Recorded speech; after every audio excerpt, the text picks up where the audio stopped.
Le tourisme représente environ 8,5% du produit intérieur brut de l'Afrique.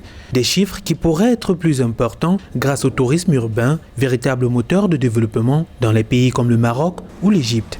Selon les experts, il est impératif de se démarquer du tourisme traditionnel pour développer le tourisme urbain qui, contrairement au premier, consiste à parier sur l'attractivité des zones urbaines pour stimuler les revenus du secteur par l'activité touristique locale. Il s'agit de changer le paradigme et de mettre les populations locales au cœur du tourisme. Comment pouvons-nous faire des villes africaines des centres d'attraction de sorte que si vous me dites je veux aller à Accra, même si je connais peut-être pas Accra, que j'ai envie d'aller visiter la ville?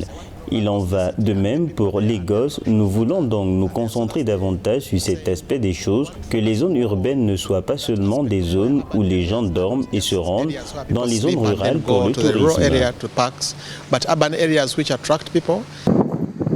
Les phénomènes contraignants comme la crise de Covid-19 qui a imposé les restrictions, à l'instar de la fermeture des frontières, donnent de la plus-value à cette forme de tourisme qui fait le succès des villes comme Cape Town en Afrique du Sud.